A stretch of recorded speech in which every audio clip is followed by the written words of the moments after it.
Hello, welcome to Ephemera Files with Tommy.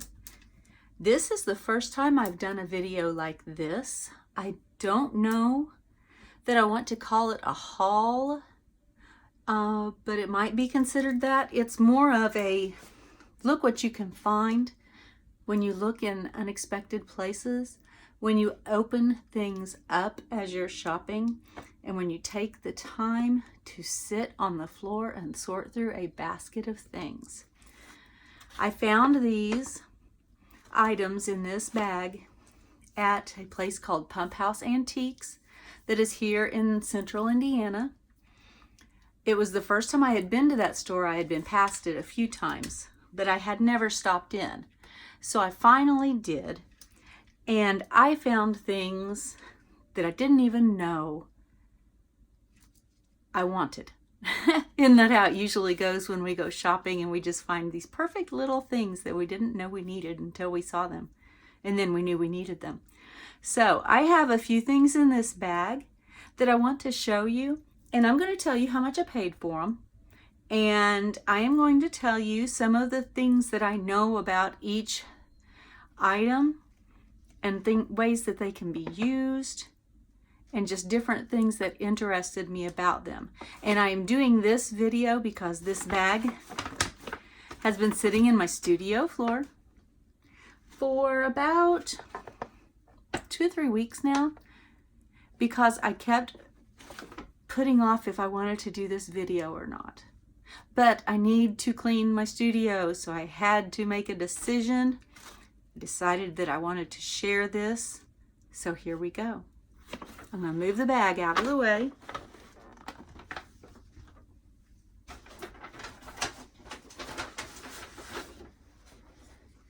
And this is the first thing that I'm going to share, and it is the last thing I probably thought I would ever find. These boxes were just sitting stacked on top of a dresser in this store. And it's one of those little places where you have different vendors who have different little rooms in the building. This was a house, so there were actually rooms, but then they were subdivided into separate areas in each room. But there was no junk in this place. It wasn't like another place that I go that frequently you wonder why things aren't in the trash. And I hate to say that, but sometimes I just skip certain stalls there because it just looks like somebody emptied their trash can. So these are, I don't know if you can read that, and I don't know if I can get this to where you can read that. These are player piano music rolls. And I have seen several people on YouTube using these in their junk journals and in their scrapbooking and in their crafting. And the things that they make are just gorgeous. And I was always intrigued, but I never thought that I would ever find any of these, much less for $1 a piece. And this is what it looks like on the inside. I opened up the box because I didn't see the label on the end, and so I wanted to know what was in there. And this is what a player piano roll looks like. It's got this pull tab, and this attaches to a hook that's inside the player piano that is on another roller like this. And it just unrolls and unrolls, and then you start to see the dots. And this is kind of like the old computer cards that would read the dots that were punched into them. You would place them in the machine and it would read the information on the card. It's kind of the same thing. It almost looks like Morse code because it's all dashes and dots. And it's lots of different areas. Like, look at this arpeggio right here. That's where the notes go up and down. And I can just picture things already in my head to use this paper for. And I got not just one roll, I got 3 rolls for $1 a piece. And that is something I didn't even know I wanted until I saw it, because I think part of the reason that I thought I never wanted it was because I didn't think I'd ever find something like that. So all three of them are just like that. They are in perfect condition. The boxes show a little age. The paper shows a little age. You can see right here how it's aged, the contrast right there. But it's just fabulous. I can't get over how over the moon I am with finding these 3 boxes. Set those to the side. I also discovered that this particular market is the place to go when I want doilies. And I'm going to have to dig just a little bit because she didn't put them all in together.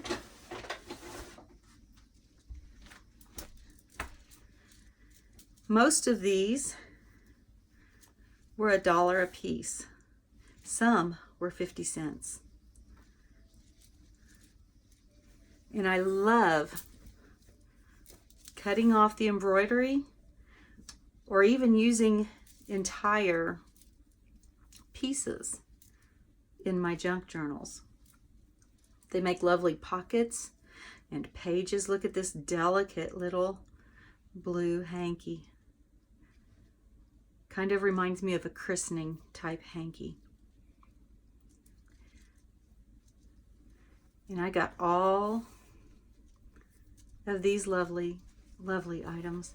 Like I said, I think that they were at most $1 a piece. And they are hand embroidered. And then I don't even know what this is. I don't know if that helps or not. It's just a piece of lace that looks like it might have been for a place setting or something. And then doilies, crocheted doilies. More embroidery. Look at those bright, beautiful butterflies. That is fabulous. Usually when I go shopping for things like this, they're all pale, like these flowers here. So I was just so happy to find something so colorful to use. And then this one is lace that is sewn onto just a piece of fabric, but I still think it's beautiful. Another little runner or cloth. This one has an angled edge, so I'm pretty sure that it had a specific purpose. I don't know what it was. I found a baby bonnet, a little lace baby bonnet. And that will be adorable in a journal for a little girl because it has pink ribbons. And then this little dress. Now I think that it still has a lot of the stain or the dye or whatever it is that they used. So I'm going to have to wash it out because it's really, really stiff. And I'm afraid that if I just try to glue it on, the glue will cause the dye to run onto my page. And I don't know if that's what I want or not. And I have taken to collecting vintage gloves because they make fun pockets for your junk journals. I've done it in a few and it works out very, very well. So we'll set this to the side.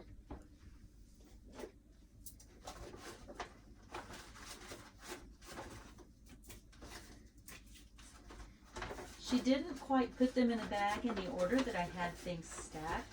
Here, I'm talking into the bag. That's not going to work. Let me get up here and then talk. She didn't put things into the bag in the order that I had them stacked, so I'm kind of rearranging because I haven't gone through the bag again since I got home. I found these adorable postcards. And let me take my glasses off. This is written in a different language. And I don't know I don't know if you can see that or not. I think it might be Swedish or Norwegian, but I'm not sure. I do not recognize it. But it is a New Year's card. It's a Happy New Year card. And it is from ooh, that's hard to read. 1915, I believe. And here is a birthday card. And this is from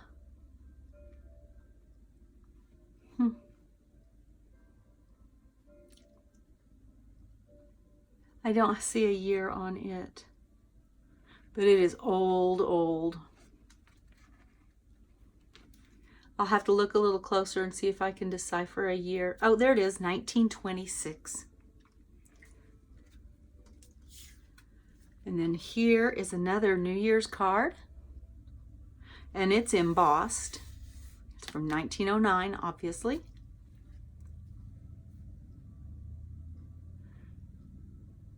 And this is from December 26th. Well, it says 1908, but the new year is 1909.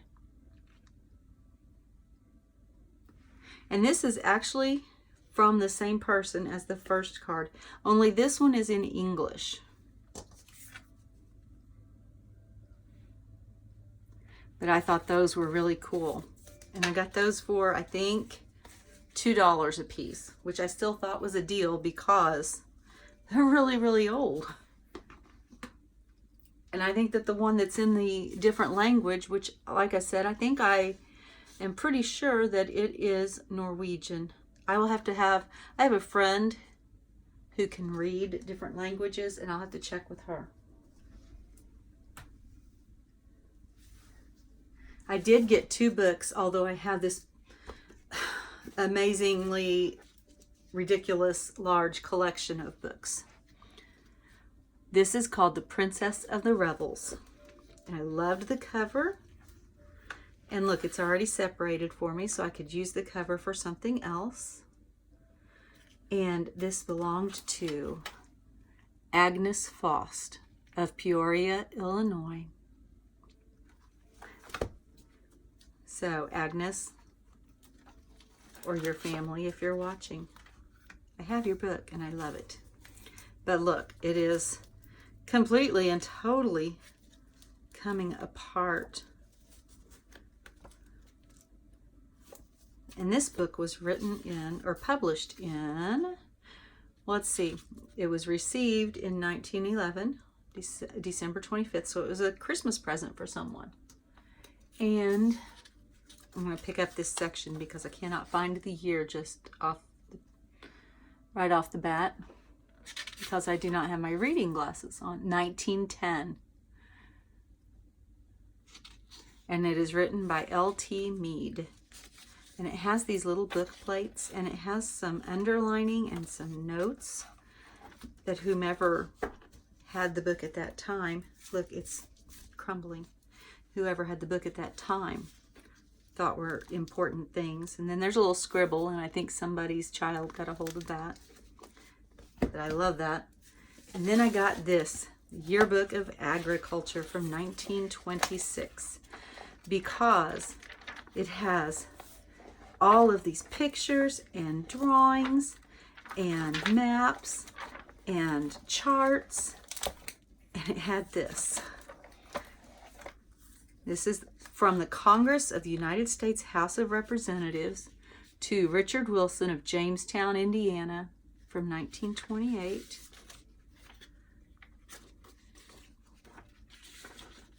And it's a letter. And he was requesting bulletins from the Department of Agriculture. And this is saying that they received his request and they would be sending them soon.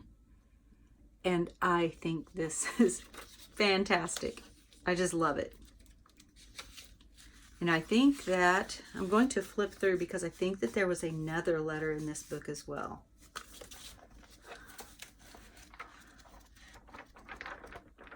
I love when you get bonus pieces when you make a purchase.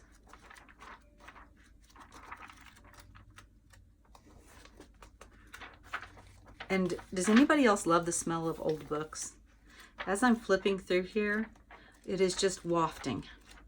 And I read somewhere that part of the reason that that smell is there is that there's is it a fungus or something that builds up in the old book pages that has a slightly hallucinogenic effect. So for those of us who like to smell books, we can say that we're addicted.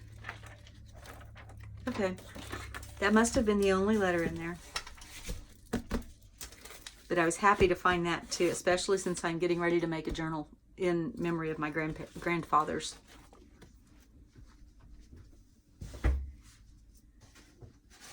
And my grandfathers were farmers. The next thing I found was this stack of old photos. And some of them are written on the back. And the funny thing, interesting thing, whichever word you prefer to use about this is the Sheik family. And here where I live, there are places named after them. They have a history. They were important in the founding of this county and this town that I live in. I live in Greenwood, Indiana.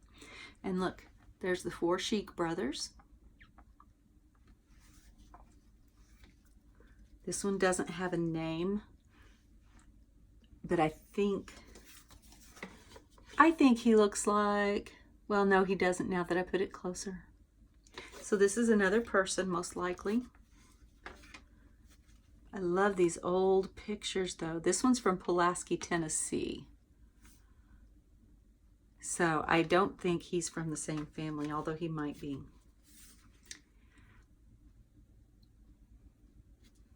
This one also doesn't have a name. It's got Post-it notes stuck on the back, though. Let's get those off of there. And I can't find a date on these. Some of them have dates and some do not. And there's another one. The pictures I paid a little bit more for. Some of them were $2. But I just thought that they were lovely. This one might be my favorite. This one is a lady from Cedar Rapids, Iowa. Well, I don't know. I like this one a lot too.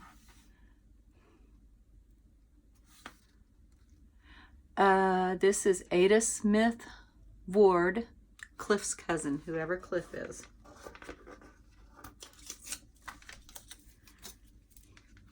I believe that this is a christening photo of a baby. No name and no year, but I do know it was taken in Indianapolis.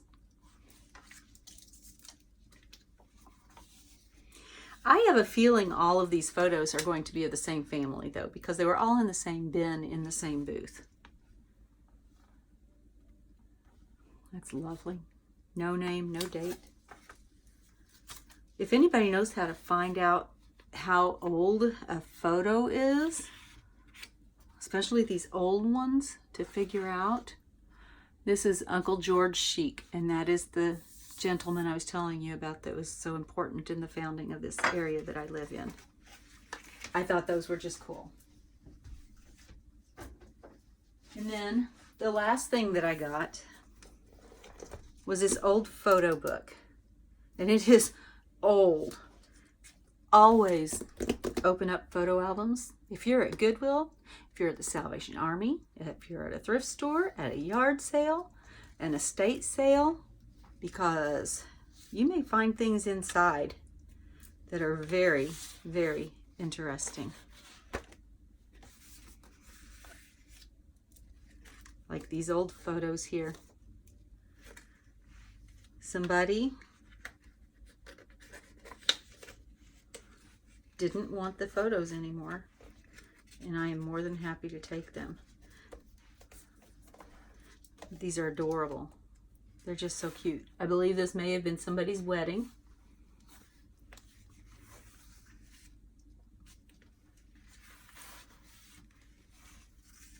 And I'm not going to lift it up really close because that's going to be hard. for you to see. I just turned my light down a little bit because I feel like there's a glare over here. But you may not be able to see over there, so it may not matter. And then we have more. We have a graduation photo. We have this adorable little baby. I have a similar photo of me and my sister the night before my brother was born. This is another wedding. Just lovely old pictures. Now the rest of the book was blank,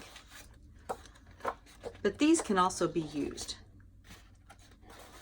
A blank page is never a bad page. It means you can use it. And this cover will even come out. And the roses are printed on the acetate. So, no they're not. I lied. The roses are printed on the backer here. This acetate, oh my gosh, that is thick. That is so thick. You get used to the thin things that we have now, and that's just thick. And since there is some damage to the cover here, I do believe I will just go ahead and take it apart. I will find a way to use those roses because those are beautiful. Beautiful. Boy, that is thick. And that is what I wanted to share. Just some tips. Don't let something's outside fool you into thinking it's not something you want. Like they say, don't judge a book by its cover, although I like the roses. And I think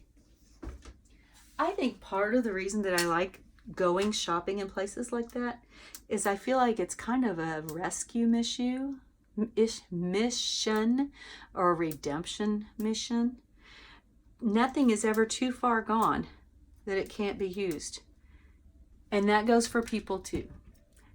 Nobody is ever so far gone that you can't help them and that they can't use where they've been to help somebody else once they work through it. So I want you to remember this. As always, be kind to one another.